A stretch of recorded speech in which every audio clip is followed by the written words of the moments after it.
Assalamualaikum soleh-solehah. Bagaimana kabarnya hari ini? Mudah-mudahan senantiasa dalam keadaan sehat ya semuanya. Sudah pada sholat duha belum?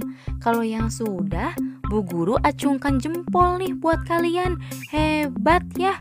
Kalau yang belum, jangan lupa sholat duhanya ya.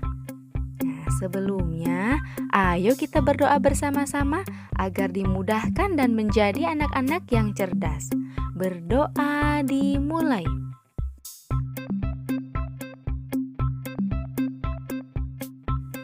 Berdoa selesai. Nah, anak-anak soleh-soleha, hari ini kita akan sama-sama belajar tentang tematik terpadu, khususnya tema 1 subtema 1 pembelajaran 5. Setelah menyimak video ini, Ibu harap kalian dapat menghitung penjumlahan tanpa menyimpan bilangan, menemukan dan menjelaskan kosakata baku dari teks, menulis cerita menggunakan kosakata yang tepat, dan mengidentifikasi kebiasaan baik sebelum dan sesudah melakukan suatu kegiatan.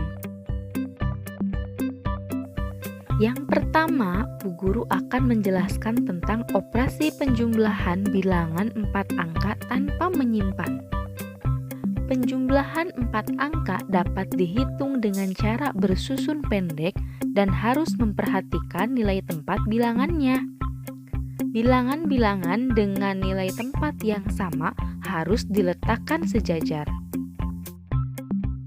Perhatikan contoh berikut.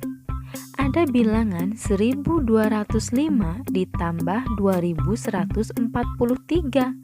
Nah, berapa hasilnya? Di sini ada pembahasannya ya. Penyelesaiannya menggunakan cara bersusun pendek.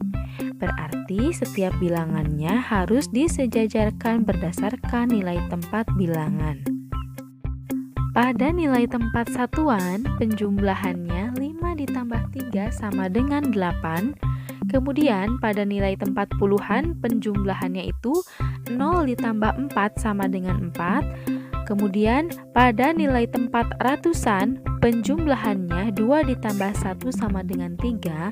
Dan pada nilai tempat ribuan, penjumlahannya 1 ditambah 2 sama dengan 3.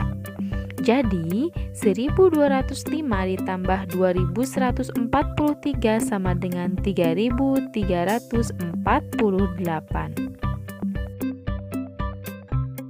Selanjutnya Bu Guru akan berikan pembahasan soal sebagai contoh operasi penjumlahan bilangan 4 angka tanpa menyimpan. Nah, soal yang akan dibahas itu pada nomor 1 A dan B di buku paket Bu Pena halaman 23 ya. Untuk nomor 1A ada bilangan 1225 ditambah 2133. Nah, kita jumlahkan dari nilai tempat satuan terlebih dahulu menuju nilai tempat ribuan. 5 tambah 3, 8. Kemudian 2 ditambah 3, 5. Kemudian nilai tempat ratusannya ada 2 tambah 1 sama dengan 3, tulis di bawahnya. Dan nilai tempat ribuan 1 ditambah 2 sama dengan 3, tulis di bawahnya. Jadi hasilnya itu 3358. Untuk nomor 1B ada bilangan 2255 ditambah 2014. Jika dijumlahkan ya, kita mulai dari nilai tempat satuan terlebih dahulu. 5 tambah 4 itu 9, 5 tambah 1 6, 2 tambah 0 2. Terakhir pada nilai tempat ribuan itu 2 ditambah 2 sama dengan 4, tulis di bawahnya. Jadi hasilnya itu 4269. Sekarang kalian kerjakan latihan soal ya, nomor 1C, D, E, F, G, dan H. Semangat ya semuanya. Bu Guru yakin kalian semuanya pasti bisa. Oh iya anak-anak, sekarang kan masih dalam situasi pandemi COVID ya. Jadi kita itu harus menjaga kesehatan agar tetap sehat, sehingga terhindar dari penyakit. Nah, Bu Guru punya teks bacaan tentang kebiasaan baik untuk menjaga kesehatan tubuh. Ayo kita baca dengan seksama. Kebiasaan baik untuk menjaga kesehatan tubuh.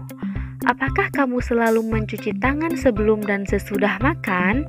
Mencuci tangan sebelum dan sesudah makan adalah kebiasaan baik untuk menjaga kesehatan tubuh.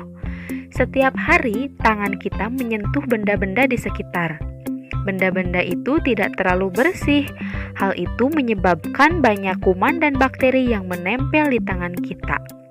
Apabila kita tidak mencuci tangan sebelum makan, bakteri tersebut dapat menempel ke makanan yang kita makan. Akibatnya, kita dapat terserang sakit perut atau diare. Selain mencuci tangan, menggosok gigi sebelum tidur juga merupakan kebiasaan baik. Menggosok gigi baik dilakukan sebelum tidur.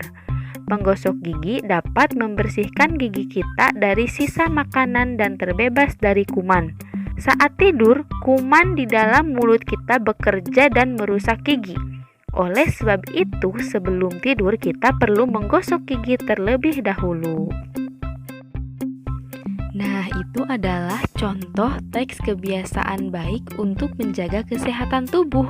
Sekarang, kalian membuat cerita ya, minimal 3 kalimat tentang cara menjaga kesehatan tubuh di masa pandemi. Ditulis dengan rapi ya di buku catatan masing-masing. Soleh-solehah, kalian masih ingat kan bahwa bersyukur itu sebagai bentuk pengamalan sila pertama Pancasila? Nah, salah satu sikap bersyukur kepada Tuhan adalah berdoa. Kita diharuskan berdoa pada saat sebelum dan sesudah melakukan suatu kegiatan. Misalnya, sebelum dan sesudah makan, sebelum dan sesudah belajar, sebelum pergi dan setelah kembali, atau sebelum tidur dan setelah bangun. Nah, ketika berdoa, kita itu berterima kasih kepada Tuhan atas karunia-Nya. Kita juga berdoa untuk memohon perlindungannya dalam kegiatan sehari-hari.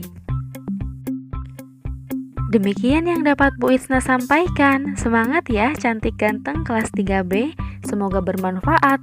Wassalamualaikum warahmatullahi wabarakatuh.